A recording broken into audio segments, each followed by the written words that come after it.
అందరికీ మరణాత దేవుని యొక్క మహాకృపను బట్టి మరొకసారి దైవవాక్యం నేర్చుకోవడానికి ప్రభు ఇచ్చిన అవకాశానికే దేవునికి మహిమ కలుగును గాక. ఆమేన్. యోహాను సువార్త 21వ అధ్యాయము 6వ వచనం నుంచి చదువుకుందారు. లేదని వారాయనతో చెప్పిరి.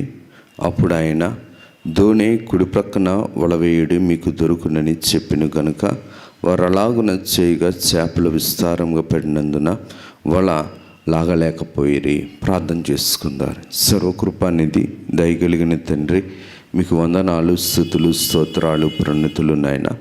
కృతజ్ఞతలు చెల్లించుకొనుచున్నాం. కొద్ది వారము దీవించండి, ఆశీర్వదించండి. నీ వాక్యపు వెలుగును, వాక్యపు శక్తిని, వాక్యపు ప్రభావమును మీరు మాకు అందించి మీరు మాతో మాట్లాడమని, మమ్ములను నీ ఆత్మ పరిపూర్ణతలోనికి చేర్చుకుని మహిమస్థితిలో వదిలింపచేయమని, మహిమనాథుడును శ్రేష్ఠ పాలకుడును ఏకరక్షకుడు యేసునామమున అడుగుచున్నాము తండ్రి. ఆమేన్. త్రిత్వా దేవుని దీవెన ఆశీర్వాదములు, శుభములు, జయములు, ధన్యతలు, మేలులు, ఉపకారాలు ప్రభు మనెల్లరికూ నిండుగా మెండుగా అందించి ప్రభువు మహిమ పొందును గాక.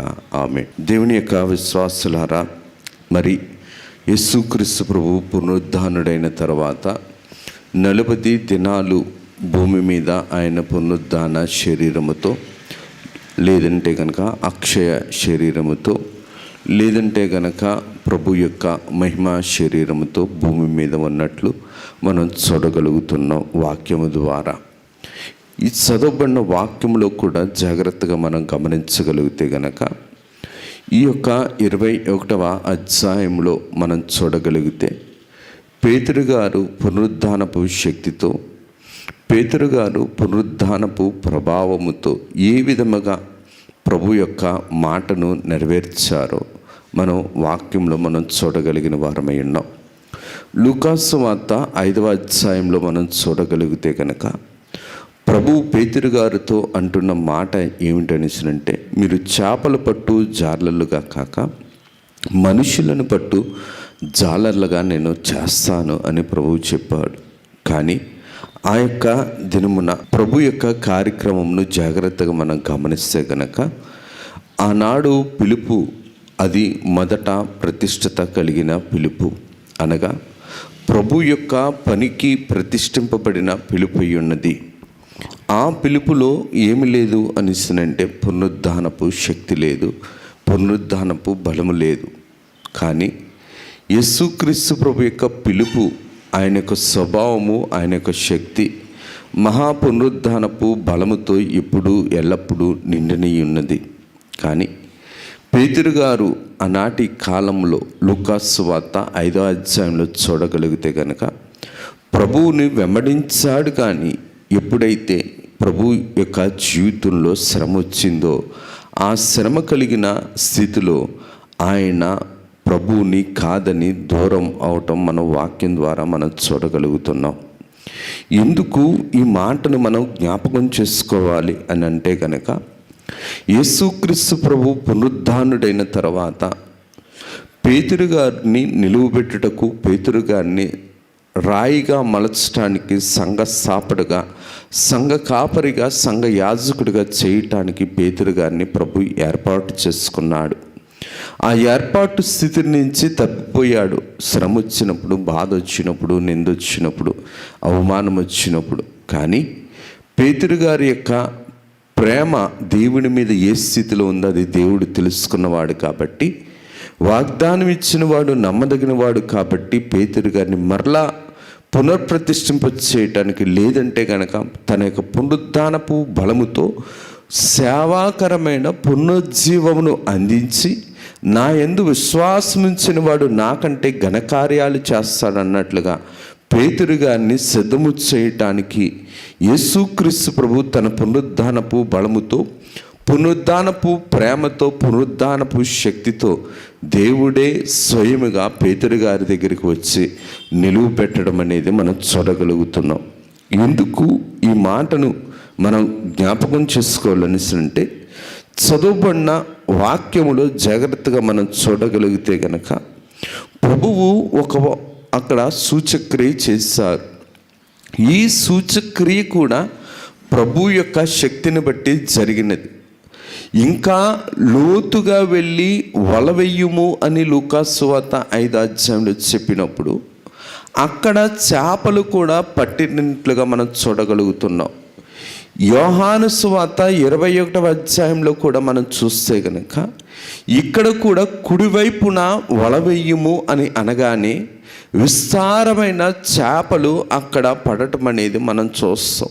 ఎందుకు ఈ మాటను మనం నేర్చుకోవాలి, గ్రహించాలి అనేసరంటే ప్రభు యొక్క మాట అద్భుతాలు చేసే మాట, ఆశ్చర్యకారములు జరిగించే మాట, అసాధ్యమైన కార్యాలను సాధ్యపరిచే మాట. మనం ఎంత ప్రయత్నము చేసినా సరే ఒక్కొక్క సమయంలో అది సఫలము కాదు, ఫలభరితం కాదు. కానీ ప్రభువు మాట ఫలభరితమైనది, సఫలపరిచేది. అందుకనే దేవుడు తన యొక్క పునరుత్థానపు శక్తితో పేతురు గారితో అంటున్న మాట ఏంటనిస్తుందంటే, ప్రభు యొక్క కార్యక్రమములు నమ్మదగినవి కాబట్టి ప్రభు అంటున్న మాట కుడివైపున వల వెయ్యుము.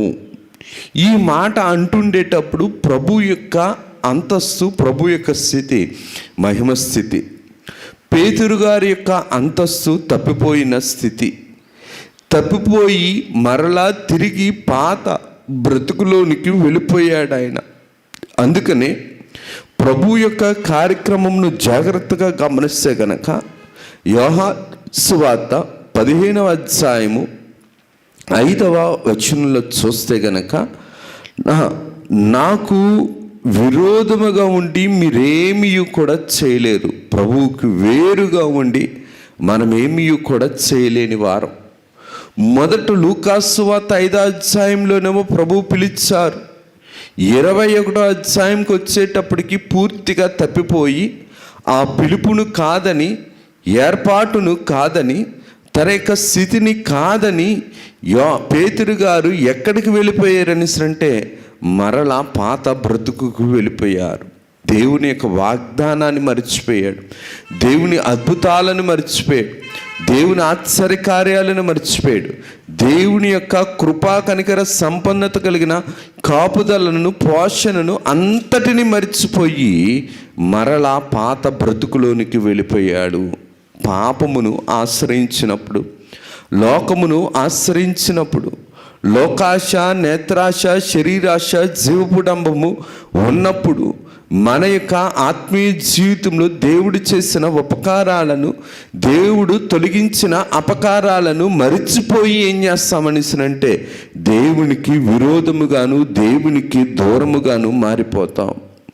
అటువంటి దుస్థితిలోనికి, అటువంటి ఆత్మీయ అంధకారములోనికి, అటువంటి లోక సంబంధ బ్రతుకులోనికి ఆశపడి పేతురు గారు వెళ్ళిపోయారు. కాబట్టి వెళ్ళిపోయిన పేతురు గారి దగ్గరికి మరలా పునరుద్ధానముకు యేసుక్రీస్తు ప్రభు తన యొక్క ప్రేమతోటి పేతురు గారిని మరలా నిలువబెట్టడానికి ప్రయత్నం చేస్తున్నారు. ఎందుకు ఈ మాటను మనం జ్ఞాపకం చేసుకోవాలంటే, పేతురు గారు జాలరుగా ఉండేటప్పుడు ధైర్యవంతుడుగాను, సాహసవంతుడిగాను ఉండేవాడు. అంకిత భావము కలిగి, ఈ పని మీద ఏకాగ్రత కలిగి, ఎటువంటి పెడదృష్టి లేకుండా పనిచేసేవాడు. కాబట్టి ఆ పనిలో ఫలభరితమైన స్థితిని ఇచ్చింది ఎవరనిస్తానంటే యేసుక్రీస్తు ప్రభు.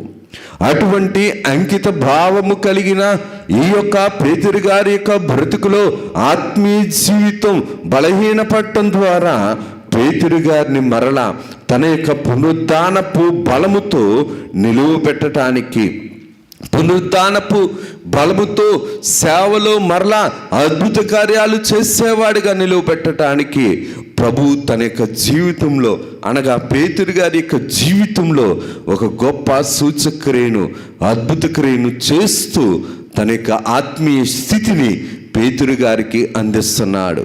లూకాసు సువార్త 5వ అధ్యాయంలో చూడగలిగితే గనక, లూకాసు సువార్త 5వ అధ్యాయంలో చూడగలిగితే మనుష్యులను పట్టు జాలరి. కానీ ఈ యొక్క అధ్యాయంలో చూడగలిగితే గనక పేతురు గారి యొక్క స్థితి సంఘ కాపరి, సంఘ యాజకుడిగా, విశ్వాసులకు తండ్రిగా, ప్రభు యొక్క స్థానములో సంఘానికి యాజకుడిగా ఉన్నట్లుగా ఈ యొక్క అధ్యాయంలో ప్రభు సిద్ధము చేస్తున్నారు. ఇందుకు ఈ మాటను మనం జ్ఞాపకం చేసుకోవాలనిస్తుంటే 5వ అధ్యాయము లోకాసు వార్తలో చూస్తే అక్కడ కూడా విస్తారమైన చేపలు పడ్డాయి, పిగిలిపోయినాయి. కానీ ఇక్కడ విస్తారమైన చేపలు పడ్డాయి కానీ వాళ్ళ పిలగలేదు. రాత్రంతా కూడా అక్కడ కూడా ఏమైందనిస్తుందంటే వారు కూడా ప్రయాసపడ్డారు, రాత్రంతా కూడా ప్రయాసపడ్డారు. రాత్రంతా కూడా ప్రభు యొక్క ఫలితము వారి దగ్గరికి రావాలి అనిస్తుందంటే కనుక ప్రభు వారితో ఉండాలి. కాబట్టి ప్రభు ఏం చేశారంటే వారితో ఉండి రాత్రంతా లేని ఫలభరితమైన స్థితి ప్రభు ఒక్క మాటతోటి వారిని ఫలభరితంగా మలిచాడు. రాత్రంతా ప్రయాసపడ్డాము కానీ మా యొక్క బ్రతుకులో ఫలభరితమైన స్థితి లేదు.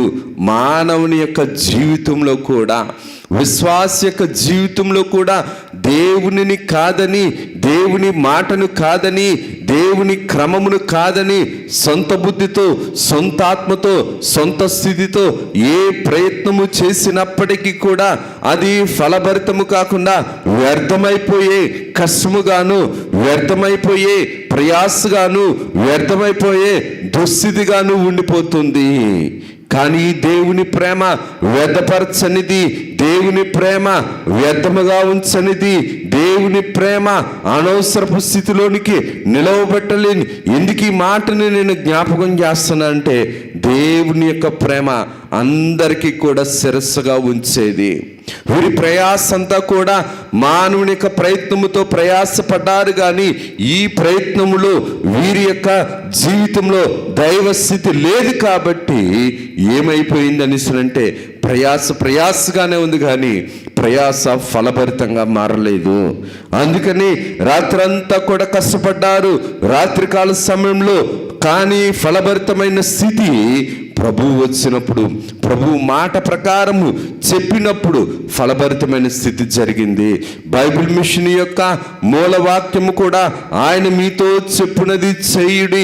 మరియమ్మ గారు ఏ మాటనైతే ఆ యొక్క శిష్యులకు బోధించారో బైబిల్ మిషన్ యొక్క క్రమము కూడా చేసేది ఏంటనిసనంటే దేవుని యొక్క మాటను, దేవుని యొక్క క్రమమును, దేవుని యొక్క చిత్తమును, దేవుని యొక్క మహిమ కొరకు వాడబట్టమే. ఎందుకు ఈ మాటను మనం జ్ఞాపకం చేసుకోవాలనిసనంటే ప్రభు వారికి చెప్పిన మాటను వారు చేశారు. ప్రయాసలో ఉన్నా సరే, వేదనలో ఉన్నా సరే, ఫలభరితమైన స్థితిలో లేనప్పటికీ కూడా శిష్యుల యొక్క ప్రయాసంతా కూడా ఏమైందంటే ఫలభరితంగా మార్చింది. అనగా ప్రయాసను ఫలభరితంగా మార్చగలిగేది, ప్రయాసను పనికొచ్చేవారిగా మలిచేది, పనికి మాలిన వారిని పనికొచ్చగా మలిచేది ఏంటంటే దేవుని యొక్క మాట మాత్రమే. ఎందుకు ఈ మాటను జ్ఞాపకం చేసుకోవాలనిసనంటే యేసుక్రీస్తు ప్రభు ఆనాటి కాలంలోనూ ఎక్కడ ఉన్నా సరే దేవుని యొక్క మాటను వెంబడించారు. కాబట్టి ధోనిలో ఉన్నప్పటికీ, ప్రభు ధరిని ఉన్నప్పటికీ, ధోనిలో ఉండి చేపలు వేయమని చెప్పినప్పటికీ ధరిని ఉండి కుడి ప్రక్కన వల వేయండి అని చెప్పినప్పటికీ కూడా ప్రభు మాటను వారు నెరవేర్చారు. ఏ స్థితిలో ఉన్నప్పటికీ కూడా, ఏ స్థానంలో ఉన్నప్పటికీ కూడా, ఏ పరిస్థితుల్లో ఉన్నప్పటికీ కూడా, ఎటువంటి స్థితిలో ఉన్నప్పటికీ కూడా, ఎవరి దగ్గర ఉన్నప్పటికీ కూడా దేవుని యొక్క మాటను నెరవేర్చే బుద్ధి విశ్వాసికి సిద్ధి వంటిది. దేవుని యొక్క మాటను నెరవేర్చగలిగే బుద్ధి కలిగిన స్థితి దేవుని యొక్క ఆత్మీయ జీవితంలో సిద్ధిని వెలిగించుకోగలిగినది. ఎందుకు ఈ మాటను నేను జ్ఞాపకం చేస్తున్నానంటే విస్తారమైన చేపలు పడి వల పిగిలిపోయినట్లుగా లూకాసు వార్త 5వ అధ్యాయంలో మనం చూస్తాం. యోహాను సువార్త 21వ అధ్యాయానికి వచ్చేటప్పటికి కూడా విస్తారమైన చేపలు పడ్డాయి. కానీ పునరుద్ధానపు శక్తిని బట్టి, పునరుద్ధానపు బలమును బట్టి, పునరుద్ధానపు కృపను బట్టి, పునరుద్ధానపు ప్రేమను బట్టి వల ఏమవ్వలేదంటే పిగలలేదు.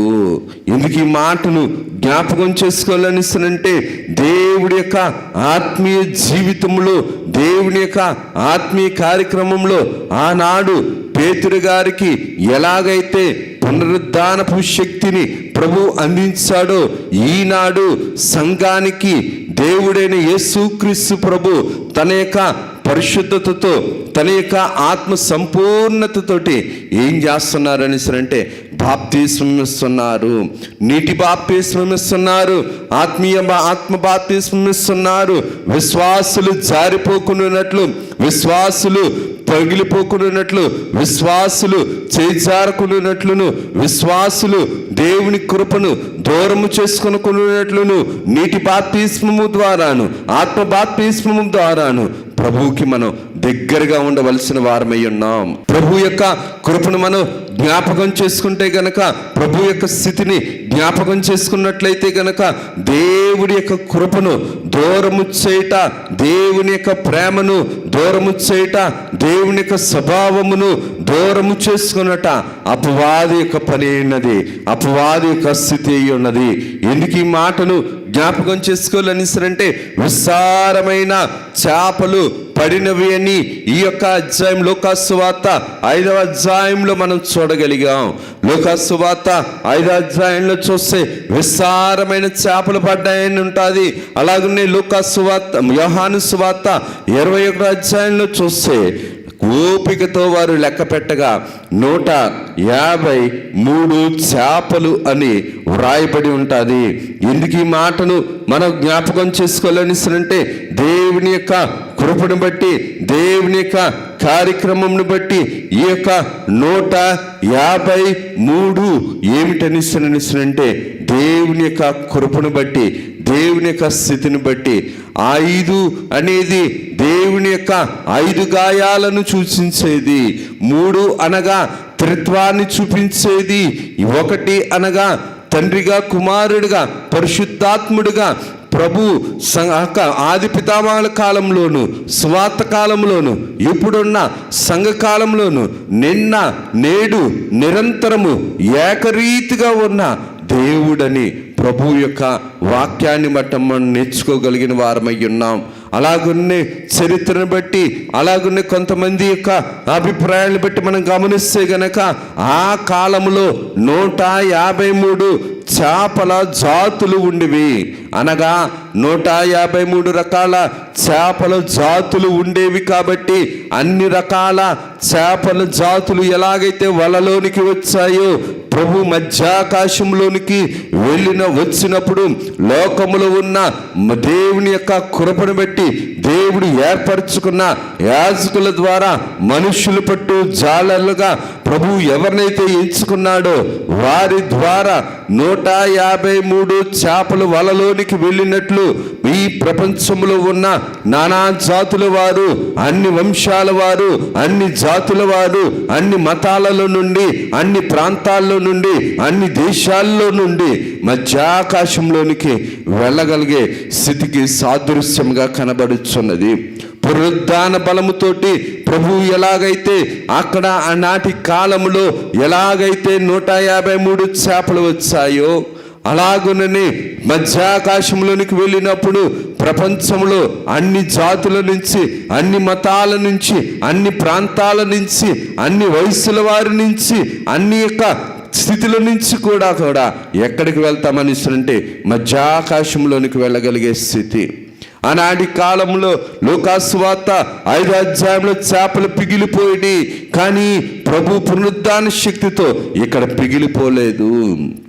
ఎందుకు ఈ మాటను మనం జ్ఞాపకం చేసుకోవాలని అంటే, తండ్రి గారు 45వ కీర్తనలో రాసుకొని వచ్చారు, వివిధ వర్ణములు గల విశ్వాస పుష్పాలు భూమి మీద మొలిచినట్టి పుష్ప సంగంబు. అన్ని రకాల యొక్క నానా జాతుల యొక్క సంఘము ఎలాగైతే సార్వత్రిక సంఘమని ఎంచబడుతుందో, ఈ సార్వత్రిక సంఘములో నుంచి వధువు సంఘంగా ఎత్తబడేవారు ఎవరని అంటే, ప్రభు ఏర్పాటు ప్రకారము నీ ముఖమును నాకు కనబడనిమ్ము, నీ స్వరమును నాకు వినబడనిమ్ము అంటూ దేవుని యొక్క మాటను బట్టి, ప్రభువా నాకు కనబడు, దేవా నాకు కనబడు, నాతో మాట్లాడు, అందరికీ కనబడు, అందరితో మాట్లాడని చెప్పి ప్రభు యొక్క సారాన్ని ధరించుకున్నవారు, ప్రభు యొక్క సారమును గ్రహించుకున్నవారు, ప్రభు యొక్క మాట ప్రకారము ప్రభు చిత్తమును నెరవేర్పులోనికి తీసుకువచ్చిన వారు వధువు సంఘ స్థాపనలో ఉండగలిగేవారు. ఎందుకు ఈ మాటను మనం జ్ఞాపకం చేసుకోవాలనిసనంటే, ఈ యొక్క కాలంలో 153 చేపలు ఎలాగైతే పడ్డాయో, రేపు సార్వత్రిక క్రైస్తవ సంఘములో అన్ని రకాల, అన్ని జాతుల, అన్ని సంఘాలలో నుంచి కూడా, ఆ యొక్క అన్ని స్థితుల్లో నుంచి కూడా ప్రభు కొంతమందిని ఏర్పరచుకొని మధ్యాకాశంలోనికి చేర్చుకునేవారు. ఎందుకు ఈ మాటని నేను జ్ఞాపకం చేస్తానంటే, ప్రభు వారి దగ్గరకు వచ్చి కుడి ప్రక్కన వల వేయడి మీకు దొరుకునని చెప్పిన కనుక వారు అలాగ చేయగా చేపలు విస్తారంగా పడినందున వల లాగలేకపోయారు. కాబట్టి యేసు ప్రేమించిన శిష్యుడు ఆయన ప్రభు సుమి అని పేతురు చెప్పెను. ఆయన ప్రభువని సీమోను పేతురు గ్రహించి వస్త్రహీనుడైనందున పైబట్ట వేసి సముద్రంలో దుముకెను. ఎందుకు ఈ మాటను మనం జ్ఞాపకం చేసుకోవాలనిసనంటే, బైబిల్ గ్రంథంలో కొన్ని చోట్ల ప్రభు సీమోను అని పిలుస్తారు, కొన్ని చోట్ల పేతురు అని పిలుస్తారు. సీమోను అని పిలుచుట ఎందుకు సాదృశ్యంగా అనిసనంటే, పేతురు గారిలో పాత స్వభావము, ప్రాచీన స్వభావము, భూలోక సమానమైన స్వభావముతో పనులు చేసేటప్పుడు, ఆ పనిని చేస్తుండేటప్పుడు ప్రభు అన్న మాట ఏంటనిసంటే సీమోను. కానీ ప్రభు యొక్క మాట ప్రకారము నూతన స్వభావముతో, నూతన కార్యక్రమముతో, నూతన స్థితితో ప్రభు యొక్క సన్నిధిలో మనం పేతురు గారు ఎలాగైతే ఉన్నారో ఆ యొక్క మాట ప్రకారం చేసేటప్పుడు పేతురు గారిని ఏమని పిలిచేవారు అంటే పేతురు అని పిలిచేవారు. పాత స్వభావం వచ్చినప్పుడేమో సీమోన్ అని పిలిచేవారు, క్రొత్త స్వభావం వచ్చేటప్పుడేమో పేతురు గారు అని పిలిచేవారు. ఎందుకు ఈ మాటను జ్ఞాపకం చేస్తున్నానని అంటే, ప్రభు యొక్క కార్యక్రమమును బట్టి చూస్తే గనక మత్తయి సువార్త 13వ అధ్యాయము 37వ వచనంలో చూస్తే గనక, పరలోక రాజ్యము సముద్రంలో వేయబడి నానా విధములైన చేపలను పట్టిన వలను పోలి ఉన్నది.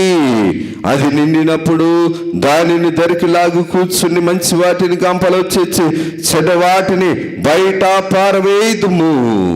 ఎందుకు ఈ మాటను మనం జ్ఞాపకం చేసుకోవాలనిసనంటే, ప్రభు యొక్క కృపను బట్టి, ప్రభు యొక్క స్థితిని బట్టి, ప్రభు యొక్క స్వరూపాన్ని బట్టి జాగ్రత్తగా మనం గమనించగలిగితే గనక పేతురు గారిని పునరుద్ధానపు బలముతో, పునరుద్ధానపు శక్తితో, పునరుద్ధానపు జ్ఞానముతో, పునరుద్ధానపు ఆలోచనలతో, పునరుద్ధానపు మహిమ స్థితితో ప్రభు మరలా ఏం చేస్తున్నారని అంటే పేతురు గారిని సంఘానికి పునాదిగా చేస్తున్నారు. ఆనాటి కాలంలో శిష్యుల ద్వారా సంఘాన్ని ఏర్పరిచి ఆ సంఘమునకు పునాదిగా చేసిన వారు యేసుక్రీస్తు ప్రభు. పునాదిగా ఉన్నవారు పేతురు గారు. ఆ పునాది వంటి స్థితిని మరలా పోషించటానికి పేతురు గారిని ప్రభు తన పునరుద్ధానపు శక్తితో ఏం చేస్తున్నారని అంటే నిలువ పెడుతున్నారు. ఎందుకు ఈ మాటను మనం జ్ఞాపకం చేసుకోవాలనిసనంటే, దేవుని యొక్క వాక్య క్రమములో జాగ్రత్తగా మనం గమనించగలిగితే గనక లూకాసు సువార్త 5వ అధ్యాయము 6వ వచనంలో చూస్తే గనక ప్రభువు రాయించిన మాట, వరలాగు చేసి విస్తారమైన చేపలు పట్టిరి, అందుచేత వారి వలలు పిగిలిపోచుండగా. వలలాగారు, వలలో చేపలు వచ్చాయి, కానీ ఈ చేపలు పడిపోయి సంఘములో ఉన్నవారు కూడా పడిపోవటానికి, సంఘములో ఉన్నవారు కూడా చేజారిపోవటానికి విభేదములు, విమత్తములు, వ్యత్యాసములు, మతభ్రష్టత, తప్పిదములు, భేదాభిప్రాయములు, భిన్నమైన బుద్ధులు అయితే రాజ్య సంఘములో ఉండకూడదో అవి రాజ్యము చేసినప్పుడు సంఘము విచ్ఛిన్నమైపోతుంది. సంఘము విచ్ఛిన్నము కాకుండా వీటినన్నింటినీ కూడా పునరుద్ధాన శక్తితో మరలా ఏం చేసింది అంటే బలపరిచింది. ఎందుకు ఈ మాటను జ్ఞాపకం చేసుకోవాలనిసరంటే, ప్రభు యొక్క చిత్తాన్ని బట్టి పేతురు గారు వల వేసినప్పుడు ఎన్ని చేపలు పడినా సరే 5వ అధ్యాయంలో చూస్తే పిగిలిపోయినాయి. కానీ యోహాను సువార్త 21వ అధ్యాయంలో చేపలు పడ్డాయి, పిగలలేదు. ఎందుకంటే పునరుద్ధానపు బలం ఉంది. సంఘములో పునరుద్ధానపు బలం ఉంది, పునరుద్ధానపు శక్తి ఉంది, పునరుద్ధానపు ప్రభావం ఉంది, పునరుద్ధానపు కాపుదల ఉంది. కాబట్టి పునరుద్ధానపు కాపుదలను బట్టి ఈ పేతురు గారు వల వేసినప్పుడు ఎలాగైతే చేపలు జారిపోలేదో, సంఘములో మనం కూడా పునరుద్ధానపు బలముతో, పునరుద్ధానపు శక్తితో, పునరుద్ధానపు జ్ఞానముతో మనం ఉంటే మనము సంఘము నుంచి చేజారే వారము కాదు.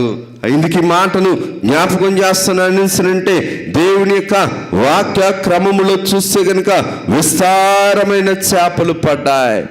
దోణికు, వలలకు, చేపలకు అపాయము రాలేదు, ప్రమాదము రాలేదు, అన్నీ సురక్షితంగానే ఉన్నాయి. ఎందుకు అనిసినంటే ఆయన రక్తము కార్చాడు. కానీ ఆయన రక్తము కార్చాడు కాబట్టి 21వ అధ్యాయంలో యోహాను సువార్త 21వ అధ్యాయంలో చూస్తే ఆ వల దేవుని యొక్క శక్తిని బట్టి నింపబడిన వల. 5వ అధ్యాయంలో లూకాసువార్త 5వ అధ్యాయంలో చూస్తే ప్రభు యొక్క స్థితిని బట్టి వాళ్ళు దేవుని యొక్క జ్ఞానము గ్రహించుకోలేని వారు సంఘానికి దూరం అయిపోయేవారు. ఏర్పాటులో ఉన్నవారు దేవుని కాదని, ఏర్పాటు క్రమమును కాదని, బైబిల్ మిషన్ కాదని చేజారిపోయేవారి స్థితి ఎటువంటి స్థితి అనేసినంటే విభేదాలు, వ్యత్యాసాలు, మతభ్రష్టత, తప్పిదములు, భేదాభిప్రాయములు కలిగిన వారు సంఘముల నుంచి చేజారిపోతారు. సంఘములో దేవుని శిరస్సుగా అనుకునేవారు, సంఘానికి దేవుడు శిరస్సుగా ఉండాలనుకునేవారు, సంఘంలో దేవుడు మాట్లాడుతున్నాడు అనేవారు సంఘములో దేవుని కోసం వచ్చేవారు సంఘము నుంచి చేజారిపోరు. కానీ 21వ అధ్యాయంలో ప్రభు సిలువ వేయబడి రక్తము కాచి ప్రాణం అర్పించాడు కాబట్టి ఆయన సంఘానికి ఏమయ్యాడంటే శిరస్సుగా ఉన్నాడు. శిరస్సుగా ఉన్న సంఘము ఎప్పుడూ కూడా దేవుని యొక్క స్థితి నుంచి చేజారిపోదు. దేవుని చూసేది, దేవుని మాటను వినేది, దేవుని యొక్క స్థితిని బట్టి బ్రతకగలిగేది. ఎందుకు ఈ మాటను జ్ఞాపకం చేస్తున్నాననిసంటే, యోహాను సువార్త 21వ అధ్యాయంలో ప్రభువు చెప్తున్న మాట ఏంటనిసరంటే 6వ వచనంలో దోణి కుడి ప్రక్కను వలవేయడి. ప్రభువు చెప్తున్న మాటకు సాదృశ్యం ఏంటనిసనంటే మన యొక్క విశ్వాస జీవితంలో కుడి అనగా దేవుణ్ణి మహిమపరచుట, దేవునికి విలువ ఇచ్చుట, దేవుని యొక్క కార్యమునకు ఆధిక్యత ఇవ్వటం, మన యొక్క అధికారంను తీసుకొని దేవుని యొక్క మాట ప్రకారము, దేవుని యొక్క చిత్త ప్రకారము దేవుని కోసం నమ్మకముగా పనిచేయటం. ఎందుకు ఈ మాటను జ్ఞాపకం చేస్తున్నాను అనిసరంటే, సూచక్రియలు చేసేవారు అనగా లోక సంబంధమైన, పాప సంబంధమైన, శరీర సంబంధమైన ఆలోచనలతో భూలోకంలో సంఘానికి వచ్చేవారు పరలోకాన్ని చూడలేరు, పరలోకంలో ఉన్న తండ్రిని చూడలేరు, పరలోకంలో ఉన్న ప్రభువుని కలుసుకోలేరు, పరలోకంలో ఉన్న ప్రభు చిత్త ప్రకారము నడవలేరు, నడుపుకోలేని వారు. ఎందుకు ఈ మాటను జ్ఞాపకం చేస్తానంటే, దేవుని కృప మహోన్నతమైనది, మహిమ కలిగినది. అనగా తండ్రి గారు అన్నమాట నేను చెప్పగా బైబిల్ మిషన్లోనికి వచ్చిన క్షేమము, జ్ఞానము, మనస్సాక్షి చెప్పిన నేనేమీ ఆటంకపరచును. బైబిల్ మిషను దేవుని యొక్క అంతరంగము, దేవుని చేత నడిపింపబడుచు, దేవుని చేత పోషింపబడుచున్న సంఘము బైబిల్ మిషన్ అనే సంఘము. ఏ బైబిల్ మిషన్ అనే సంఘములు గురించి ప్రభు చెప్తున్న మాట, ప్రభు రాయించిన మాట నేను చెప్పగా బైబిల్ మిషన్లోనికి వచ్చిన క్షేమము, జ్ఞానము, మనస్సాక్షి చెప్పిన నేనేమీ ఆటంకపరచును. ఎందుకనగా దైవ జ్ఞానము, దైవ ఆలోచన, దైవ సంబంధమైన మనస్సాక్షి బైబిల్ మిషన్ సంఘంలో ఉంచేది, బైబిల్ మిషన్ సంఘంలో స్థిరపరిచేది, బైబిల్ మిషన్ సంఘంలో ఉండటానికి అంకిత భావం కలిగిన స్థితి. ఎందుకనగా బైబిల్ మిషన్ దేవుని యొక్క ఏర్పాటు తలంపై ఉన్నది, దేవుని యొక్క దైవ తలంపు ఉన్నతమైన తలంపై ఉన్నది. కాబట్టి బైబిల్ మిషన్లో బ్రతుకున్న చేపలు ఉంటాయి కానీ బ్రతకలేని చేపలు, శ్రమస్తే కొట్టుకుపోయే చేపలు, నిందస్తే కొట్టుకుపోయే చేపలు, లోకము మీద ఆశపడే చేపలు బైబిల్ మిషన్లో ఉండవు. ఎందుకు ఈ మాటను జ్ఞాపకం చేస్తానంటే 5వ అధ్యాయంలో పిగిలిపోయిన చేపలు ఏ చేపలు అనేసరంటే జారిపోయిన చేపలు. కానీ యోహాను సువార్త 21వ అధ్యాయంలో ప్రభువు ఉంచిన చేపలు, ప్రభువు చేత కాపాడబడుచున్న చేపలు, ప్రభువు రక్తము చేత బలాన్ని సంపాదించుకున్న చేపలు, అపవాది క్రియలను జయించిన చేపలు ప్రభువు దృష్టికి అవి లెక్కలోనికి వచ్చాయి. కాబట్టి 153 అని ప్రభు యొక్క దృష్టి ద్వారా, ప్రభు యొక్క కార్యము ద్వారా అవి మనం నేర్చుకోగలుగుతున్నాం. ఎందుకు ఈ మాటను జ్ఞాపకం చేసుకోవాలనిసరంటే మిశ్రమ సంఘములు గొర్రెపిల్ల జీవ గ్రంథం ముందు నిత్యమైన వారు ఏదైతే ఎవరి పేరైతే రాసుంటారో వారు మాత్రమే పరలోకానిలో ప్రవేశానికి అర్హులు. ఈ యొక్క మిశ్రమ సంఘములు, సార్వత్రిక సంఘములు లోకాన్ని కాదని, శరీరాశలు కాదని, జయపు డంబములు కాదని, లోక సంబంధమైన దుస్థితులు కాదని, దైవ చిత్త ప్రకారము ఎవరైతే పునరుద్ధానపు బలముతో, పునరుద్ధానపు శక్తితో ఎవరైతే ఉంటారో వారు మాత్రమే దేవుని యొక్క చిత్తములో నడవబడిన వారు, వారి పరలోకపు స్థితిని సంపాదించుకునేవారు. అందుకనే భక్తులైన వారు చెప్పిన మాటను జాగ్రత్తగా జ్ఞాపకం చేసుకుంటే గనక మనము భూలోకంలో ఉండగానే ఒక చిన్న పరలోకమును మనం ఈ సంఘములో ఉండగానే మనం సిద్ధము చేసుకోవాలి.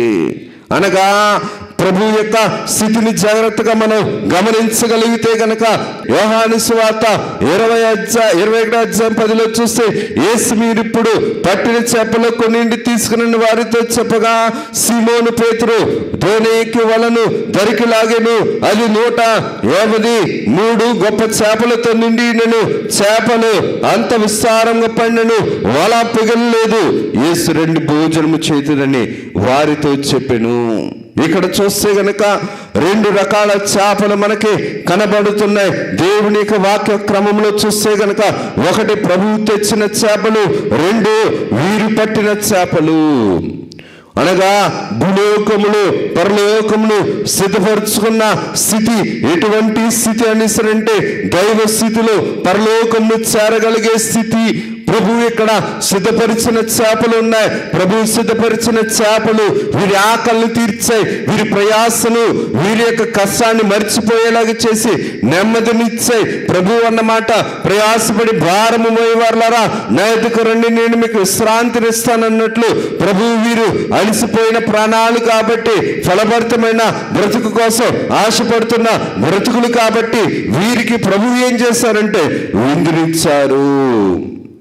పరలోకంలో జరుగు విందుకు ప్రతిరూపముగా నిప్పులను, మేకుల రొట్టెలను, చేపలను ప్రతిరూపము. అనగా భూలోకంలో ప్రభువు చూస్తే గనక పేతురు గారు శ్రమలో ఉండిపోతుండేటప్పుడు, పేతురు గారు ఆకలితో ఉండేటప్పుడు, పేతురు గారు చలితో ఉండేటప్పుడు ఆ యొక్క చలికేమో వెట్టనిచ్చారు, శరీరానికేమో ఆహారాన్ని ఇచ్చారు, ఆత్మకేమో అద్భుతమైన ఆశ్చర్యమైన కార్యములు జరిగించారు. అనగా భూలోకంలో సేవ ప్రయాసలు పరలోకంలో పరమ వినోదముగా రూపింపబడతాయి అన్నట్టు. అనగా భూలోకములు ప్రభు యొక్క దృష్టికి అంగీకారముగు సేవ పరలోకపు పరమ వినోదాలుగా రుజువుపరచబడుతున్నాయి, రూపొందింపబడుతున్నాయి. ఎందుకు ఈ మాటను జ్ఞాపకం చేసుకోవాలనిసరంటే పేతురు గారి యొక్క పునరుద్ధానపు స్థితిలో దీవెన కనబడుతుంది, ఆహారము కనబడుతుంది, అద్భుతాలు కనబడుతున్నాయి, ఆశ్చర్యాలు కనబడుతున్నాయి, లెక్కింపు కనబడుతుంది. ప్రభు యొక్క ఆత్మీయ కార్యక్రమంలో ప్రభు యొక్క అంతస్తు కలిగిన ప్రేమ కనబడుతుంది. అందుకని దేవుని యొక్క వాక్య క్రమములు జాగ్రత్తగా గమనిస్తే గనక ఏ పనులైతే పేతురు గారు చేశారో ఆ క్రియలను బట్టి, ఆ మాటలను బట్టి, ప్రభు యొక్క స్థితిని బట్టి ప్రభువే వారికి, పేతురు గారికి పునరుద్ధానపు బలాన్ని ఇస్తున్నారు. అందుకనే ప్రకటన గ్రంథము 14వ అధ్యాయము 13వ వచనంలో చూస్తే గనుక ప్రభువు చెప్తున్న మాట, ఎప్పటి నుండి ప్రభువునందు మృతులు ధన్యులను వ్రాయమని పరలోకములో నుండి ఒక స్వరం చెప్పగా వింటిని. నిజమే, వారు తమ ప్రయాసలు మాని విశ్రాంతి పొందుదురు, వారి క్రియలు వారి వెంట పోనని ఆత్మ చెప్పుచున్నాడు. ప్రకటన గ్రంథము 14వ అధ్యాయము 13వ వచనంలో చూస్తే గనక వారి క్రియలు వారి వెంట పోనని ఆత్మ చెప్పుచున్నాడు. ఎవరు భూలోకములో ఏ పనిని చేస్తారో ప్రభు కొరకు ఆ పని ప్రభు దృష్టిలో లెక్కింపు కలిగినది కాబట్టి ఆ క్రియలన్నీ కూడా ప్రభు యొక్క తీర్పు సమయంలో వారి దగ్గరకు ఉంటాయని చెప్పి ప్రభు చెప్తున్న మాట. ఎవరి క్రియలు వారి వెంట వచ్చును. ఇక్కడ క్రియలు ఎక్కడైతే ముగవు గాని ఇక్కడ క్రియల యొక్క ఫలితము పరలోకంలో మనము మరణమైన తర్వాత, భూలోకంలో మనం మరణమైన తర్వాత మన క్రియల యొక్క ఫలితము ఎప్పుడు చూస్తామనిసనంటే అది పరలోకంలో మన యొక్క స్థితిని తెలియచేసే స్థితి.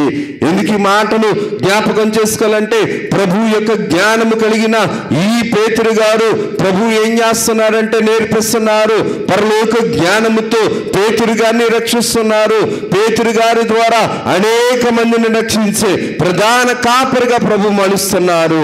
వివేకమును అందించి చేపలు పట్టు జాలర్లుగా కాక వివేకము కలిగి చేపల పట్టు జాలర్లుగా కాక వివేకముతో వీరు ఆత్మలను, దైవాత్మ సమానమైన ఆత్మలను సిద్ధపరచు వారిగా ప్రభు పేతురు గారిని ఆహారమును పెట్టి వెట్టను కలుగ చేసి ఆహారమును ఏర్పాటు చేసి బోధన చేసి బోధతో ఏం చేస్తున్నారని అంటే ప్రభు యొక్క నీతి కలిగిన బోధను, పునరుద్ధానపు బోధను, పునరుద్ధానపు శక్తిని పేతురు గారికి అందిస్తున్నారు. పరలోకములో ఆనందమును ఇక్కడ మనం ఎలాగ సంపాదించుకోవాలని అంటే దైవ సన్నిధి సిద్ధపాటుతోటి, దైవ సన్నిధిలో మనం ఎన్ని కష్టాలు వచ్చినా, ఎన్ని నష్టాలు భూలోకంలో వచ్చినా దైవ సన్నిధిని బట్టి మాత్రమే మనం నిలబడగలగాలి దేవుని కొరకు. అందుకనే ప్రభు వాగ్దానం ఇస్తున్నాడు సంఘానికి.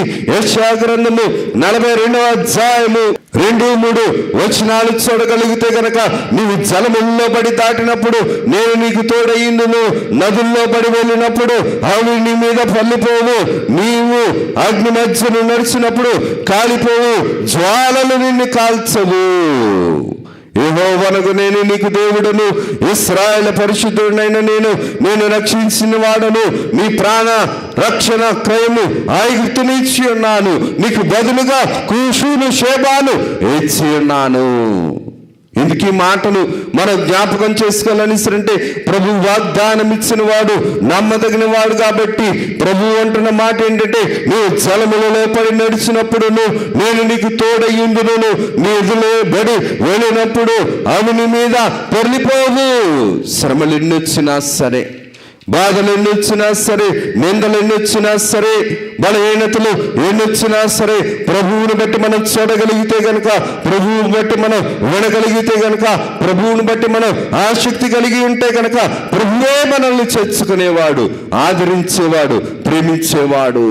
ఇది మాటలు యోహాను సువార్త 21వ అధ్యాయంలో ప్రభు రాయించిన మాటను జాగ్రత్తగా చూస్తే, పేతురు గారు రాయిగా ఉండవలసిన వాడు, అనగా సంఘానికి పునాదిగా ఉంచబడవలసిన వాడు తప్పిపోయాడు కాబట్టి ఈ తప్పిపోయిన వాడిని మరలా తిరిగి పునాదిగా చేయటానికి అవిశ్వాసాన్ని, అపనమ్మకమని గోయ నుంచి పేతురు గారిని బయటికి లాగుతున్నాడు.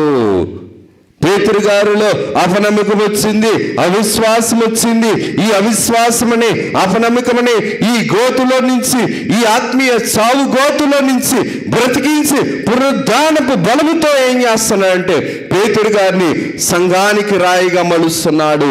ఈ రాయిని మరలా నిలువబెట్టి సంఘాన్ని కట్టాలని ప్రభు తన పునరుద్ధానపు బలముతో పేతురు గారిని తిరిగి ఎక్కడికి నడిపిస్తున్నాడంటే తన యొక్క ఏర్పాటు పిలుపులోనికి, ఏర్పాటు పునర్ప్రతిష్ఠితలోనికి, అనగా తిరిగి ప్రభు యొక్క పనిని చేయటానికి ప్రభువు నడిపిస్తున్నాడు. పేతురు ఒకప్పుడు బొంకిన వాడే, ప్రభు యొక్క సాత్వికాన్ని బట్టి, ప్రభు యొక్క సౌమ్యమును బట్టి, ప్రభు యొక్క స్థితిని బట్టి ప్రభు పేతురు గారు తప్పిపోతున్నా సరే, పేతురు గారు నా అవిశ్వాసముతో, అపనమ్మకంతో ఉన్నప్పుడు కూడా సరే ప్రభు సాత్వికముతో పేతురు గారిని ఏం చేస్తున్నాడంటే నిలువ పెడుతున్నాడు. ప్రభు పేతురు గారిని నిలబెట్టడానికి తన పూర్తి సాత్వికమును, పూర్తి సమాధానమును వాడుతూ ప్రభు ఏం చేస్తాడని అంటే పేతురు గారికి పునరుద్ధానపు బలాన్ని ఇచ్చి మరలా నిలబెడుతున్నాడు. ఆయన ప్రభు సాత్వికముతో, సౌఖ్యముతో, సమాధానముతో, సౌమ్యంతో ప్రభు పేతురు గారి దగ్గరికి వచ్చి పేతురు గారిని నిలవబెట్టాడు. ఈనాడు కూడా దేవుని యొక్క మాటను, దేవుని యొక్క క్రమను మనం విన్నవారమైతే, దేవుని మాట పట్ల విశ్వాసం కలిగిన వారమైతే గనక, ప్రభు యొక్క స్థితిని చూడగలిగితే గనక, పేతురు గారికి ప్రభు చెప్తున్న మాట ఏంటంటే, నిన్ను నేను మనుషులు పట్టు జాలలుగానే చేస్తాను కానీ నీ యొక్క పాత బ్రతుకులో ఉన్నటువంటి చేపలు పట్టు జాలలుగానే ఉండకూడదు. ఇది ప్రభు తలంపు, ఇది ప్రభు కార్యము. కాబట్టి అందుకనే దేవుని యొక్క వాక్య క్రమములు జాగ్రత్తగా మనం చూడగలిగితే గనక, ప్రభు కాల్చిన చేపలను తీసుకుని వచ్చి రండి భోజనము చేతుమని వారితో చెప్పును. ఆయన ప్రభు అని తెలిసినందున వినీనెవడని శిష్యులు ఎవరిను ఆయన అడుగా తెగింపలేదు. ఎందుకు ఈ మాటను జ్ఞాపకం చేసుకోవాలని అంటే, ప్రభు యొక్క మాటను బట్టి, ప్రభు యొక్క వాగ్దానాన్ని బట్టి ప్రభు ఏమయ్యాడని అంటే, పేతురు గారికి చేపలను కాల్చి ఆహారాన్ని సిద్ధపరిచారు. యోహాను సువార్త 18వ అధ్యాయము 18వ వచనంలో చూస్తే గనక, అప్పుడు చలి వేయుచున్నందున దాసులను బండ్రోతులు మంట వేసి చలి కాచుకొని చుండగా పేతురును వారితో నిలువబడి చలి కాచుకొని చుండెను.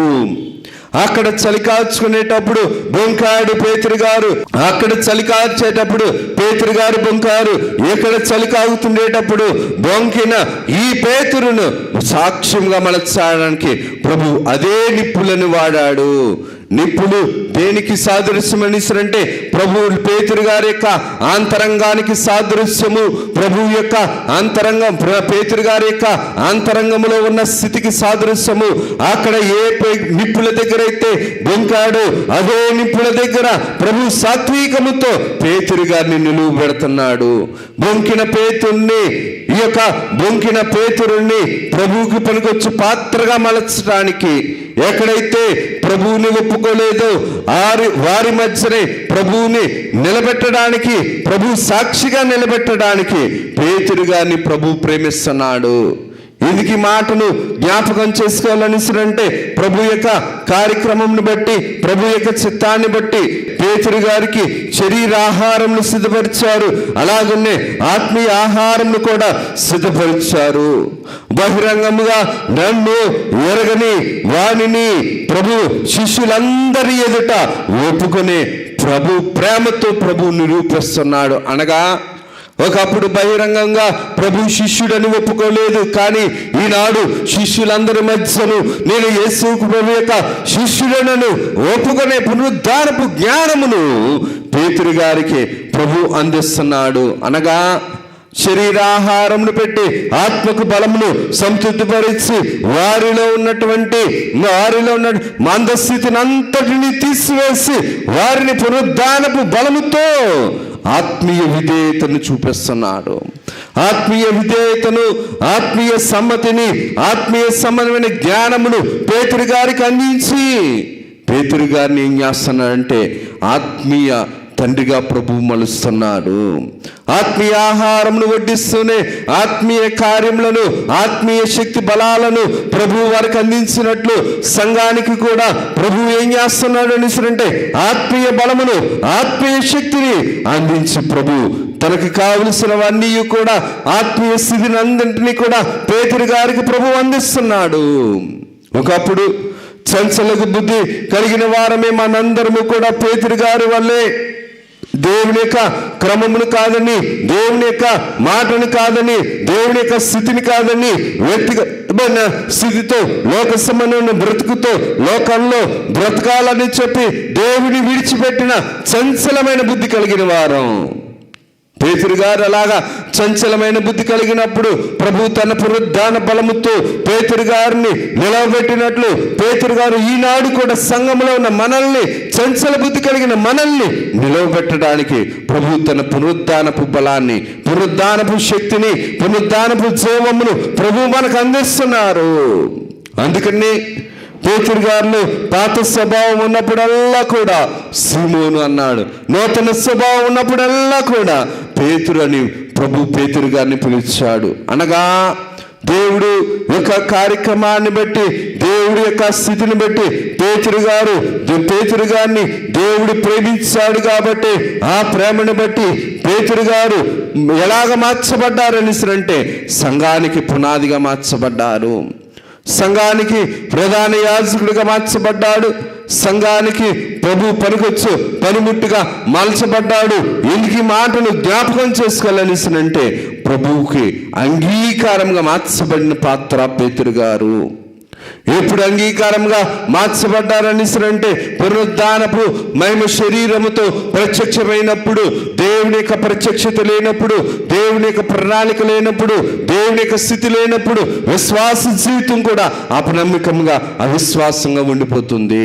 విశ్వాస జీవితంలో ప్రభు యొక్క ప్రత్యక్షత ఉండేటప్పుడు, ప్రభు యొక్క ప్రణాళిక ఉండేటప్పుడు, ప్రభు యొక్క చిత్తము ఉండేటప్పుడు ప్రభు కోసం నిలబడగలుగుతాం. ప్రభు కోసం నిలబడట్లేదంటే ప్రభు యొక్క చిత్తము లేనట్లే. ప్రభు కోసం నిలబడట్లేదని అంటే ప్రభు యొక్క జ్ఞానము లేనట్లే, ప్రభు యొక్క కార్యము లేనట్టే. అందుకనే పేతురు గారిని పడిపోయినప్పటికీ కూడా ప్రభు యొక్క ప్రేమ ఏం చేసింది అంటే పేతురు గారిని నిలువబెట్టింది. అందుకనే వాక్యంలో రాస్తుంది, నశించిపోతున్న దాన్ని వెతికి రక్షించడానికి మనిషి కుమారుడు ప్రత్యక్షమగును. మనిషి కుమారుడు ప్రత్యక్షమయ్యాడు, పేతురు గారి విషయంలో ప్రత్యక్షమయ్యాడు. ఈరోజు నీ విషయంలో, నా విషయంలో, మన విషయంలో కూడా మనల్ని బాగు చేయటానికి, మనం పాడైపోకుండా ఉండటానికి, మనం పరిశుద్ధతతో ఉండటానికి, మనం ఆయనకు సాక్షులుగా బ్రతకడానికి, ఆయన మహిమ కోసం మనం బ్రతకడానికి, దేవుని సాధనలుగా మార్చబట్టడానికి దేవుని యొక్క పునరుద్ధానపు బలము, దేవుని యొక్క పునరుద్ధానపు శక్తి, దేవుని యొక్క పునరుద్ధానపు కార్యములు మనకి బ్రతుకులో అతి విస్తారముగా జరగవలసినవి ఉన్నవి. ఇందుకు ఈ మాటను జ్ఞాపకం చేసుకోవాలనిసనంటే ఒకప్పుడు పేతురు గారు అంటారు, అయ్యా నీ మీదకి ప్రాణహాని వస్తే గనక నేనే మొదట ఉంటాను నీకంటే ముందుగా. ఒకవేళ చావు అనేది వస్తే గనక ఆ చావుకు నేను అడ్డెళ్తానన్నట్టుగా మాట్లాడాడు ఆయన. కానీ ఒకరోజు ప్రభు అప్పుడే అన్నాడు, నువ్వు కోయక ముందే ముమ్మారు నువ్వు బొంకిదవు అన్నట్లు బొంకాడు. ప్రభు యొక్క ఆత్మీయ జీవితంలో ప్రభు మీద, ప్రభువులో ఉన్న నిస్వార్థమైన ప్రేమ, ఉన్నతమైన ప్రేమ, దేవుని దగ్గర నిస్వార్థంగా స్వార్థము లేని ప్రేమతో దేవుని మనం ప్రేమించగలగాలి, దేవుని మనం ఆరాధించగలగాలి. దేవుని యొక్క పరిపూర్ణమైన, ఉన్నతమైన, సాత్వికము కలిగిన, సమాధానము కలిగిన, నిస్వార్థమైన ప్రేమతో దేవుని మనం ఆరాధించగలగాలి. ఎందుకు ఈ మాటను నేను జ్ఞాపకం చేస్తుంటే దేవుని ప్రేమ నిస్వార్థమైన ప్రేమ, అత్యున్నతమైన ప్రేమ, దైవ కనికరము కలిగిన ప్రేమ. కాబట్టి పేతురు గారు పడిపోతుండేటప్పుడు ఆయన్ని నిలవబెట్టింది ఈ నిస్వార్థమైన ప్రేమే. సంఘ విశ్వాసులుగా ఉన్న మనము కూడా సంఘములో ఉన్న వారి పట్ల, లోకంలో ఉన్న వారి పట్ల నిస్వార్థమైన ప్రేమను కలిగి ఉండాలి. నిస్వార్థమైన ప్రేమ లేనప్పుడు స్వార్థం ఉంటుంది. నిస్వార్థమైన ప్రేమ లేనప్పుడు ఎదుటివారిని పడగొట్టే దుస్థితి ఉంటుంది. పడిపోయినప్పుడు లేపలేని బలహీనతలతో కలిగిన వారిగా ఉండిపోతాం. నిస్వార్థమైన ప్రేమ నీతి దగ్గరికి చేరుస్తుంది. నిస్వార్థమైన ప్రేమ నిలువబెడుతుంది. నిస్వార్థమైన ప్రేమ నీతికరమైన కనికరాలను అందిస్తుంది. నిస్వార్థమైన ప్రేమ పడిపోకుండా కాపాడుతుంది. నిస్వార్థమైన ప్రేమ నీతికరమైన పోషణను అందిస్తుంది. నిస్వార్థమైన ప్రేమ పడిపోయినా సరే లేపగలుగుతుంది. నిస్వార్థమైన ప్రేమ దేవుని యొక్క ముఖకాంతిలోనికి నడిపిస్తుంది. నిస్వార్థమైన ప్రేమ లోకాన్ని చేరనివ్వదు, లోకంలో కలవనివ్వదు, లోకము కోసము బ్రతకనివ్వదు. నిస్వార్థమైన దైవ ప్రేమ లోక సంబంధమైన కార్యాలను ఎలాగ ఉంచుతుందంటే విలువలేనిగా చేసి దైవ సంబంధమైన ప్రేమగా మలుస్తుంది. అందుకని దేవుని యొక్క కృపను బట్టి, దేవుని యొక్క కార్యక్రమాన్ని బట్టి, దేవుని యొక్క ప్రేమ మాత్రమే పేతురు గారిని రక్షించింది, పేతురు గారిని నిలవబెట్టింది, పేతురు గారిని పోషించింది, పేతురు గారిని ఆదరించింది, పేతురు గారికి నెమ్మదిని ఇచ్చింది, పేతురు గారిలో సమాధానాన్ని ఇచ్చింది, పేతురు గారికి సౌఖ్యాన్ని ఇచ్చింది, పేతురు గారికి తన యొక్క కృపను బట్టి కావలసినవన్నీ అందించి సంఘానికి పునాదిగా ఉంచింది. పేతురు గారి యొక్క ప్రేమను అనగా దేవుని యొక్క ప్రేమ పేతురు గారి మీద ఎలాగైతే ఉన్నదో దేవుని యొక్క ప్రేమ మన మీద కూడా అలాగే ఉంది. ఒక్కడవని నువ్వు వడలిపోవద్దు, నీ ప్రక్కన అనేక మంది దేవదూతలు ఉంటారు, పరలోక పరిశుద్ధులు ఉంటారు అన్నట్లు ఆనాడు అద్భుతాలు చేసిన ప్రేమ, ఆశ్చర్యకార్యములు జరిగించిన ప్రేమ కదది. అందుకనే తండ్రి గారు రాసుకొని వచ్చారు, నేను చేయలేని నీవు చేసి పెట్టినావు. అటువంటి ప్రేమ మనం చేయలేం, మనం చేతకాని వారం. కానీ పరలోకపు తండ్రి ప్రేమ నిస్వార్థమైన ప్రేమ కాబట్టి మనము చేయలేనివి మనకు అన్ని చేసి పెట్టే ప్రేమ పరలోకపు ప్రేమ. ఒక తల్లిగా, ఒక సహోదరుడిగా, ఒక భర్తగా, ఒక భార్యగా మనం చేయలేని పనులన్నీ కూడా పరలోకపు తండ్రి ప్రేమ మనకు చేసి పెట్టేది. అందుకని తండ్రి గారు రాసుకొని వచ్చారు, ఎవరు కావాలను యేసు తప్ప బ్రతుకునందు ఇంకెవరు యేసులోనే అందరూ అన్నీను ఇమిడి ఉండగా ఇంకెవరు కావాలను? యేసుక్రీస్తు ప్రభులో అందరూ ఇమిడి ఉన్నారు, అందరూ ఉన్నారు, అన్నీ ఉన్నాయి, అందరూ ఉన్నారు. ఈ ప్రేమను కాదని ఏ ప్రేమ సంబంధమైన స్థితిలో మనం ఉన్నప్పటికీ కూడా అది మనలో గాయపరిచేదే, ఆయాసపరిచేదే. కానీ దేవుని కృప మహోన్నతమైనది, మహిమ కలిగినది. కాబట్టి దైవ సంబంధమైన కృపా కనికరములతోనూ, దైవ సంబంధమైన కటాక్షములతోనూ ప్రభు మనల్ని ప్రేమిస్తున్నాడు. కాబట్టి దేవుని మనం ప్రేమించగలగాలి, దేవుని మనం చేరుకోగలగాలి. దేవుని మనం చేర్చుకోలేకపోతున్నాం, చేరలేకపోతున్నామని అంటే ప్రభు మీద మనకి అపనమ్మిక, అవిశ్వాసము పేతురు గారి లాగా ఉన్నట్లే. ఈ పునరుద్ధాన ప్రత్యక్షత దినాల్లో మనం ఉన్నాం.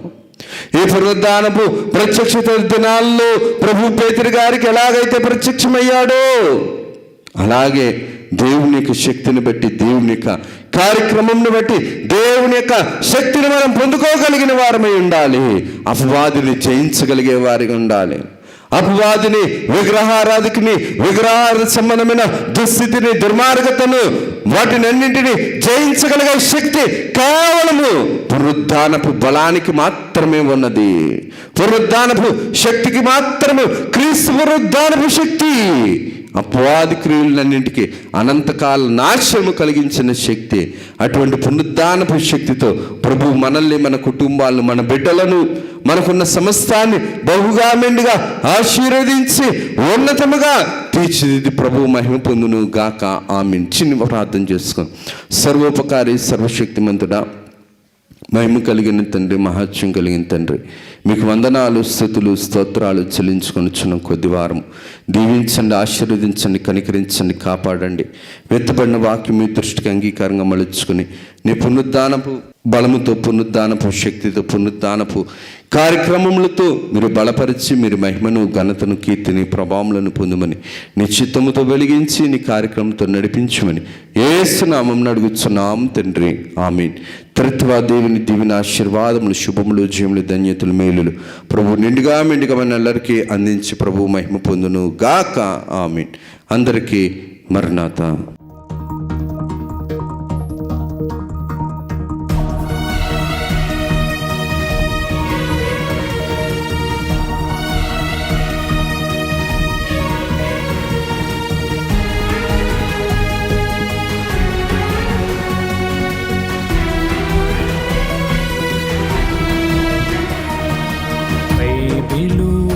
ప్రకటన,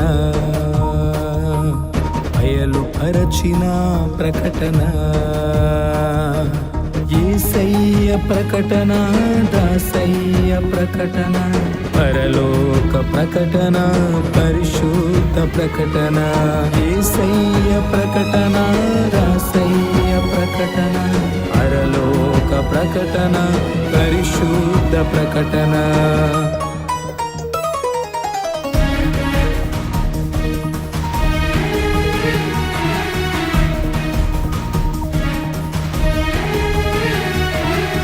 ప్రకటన, బైబిలు ప్రకటన, అయలుపరచిన ప్రకటన, విమలాత్మ ప్రకటన, విజయాత్మ ప్రకటన, విశ్వాసికి ప్రకటన, విజ్ఞాపన ప్రకటన, విమలాత్మ ప్రకటన, విజయాత్మ ప్రకటన, విశ్వాసికి విశ్వాసికి ప్రకటన, విజ్ఞాపన ప్రకటన. ప్రకటన బైబిలు ప్రకటన, బయలుపరచిన ప్రకటన.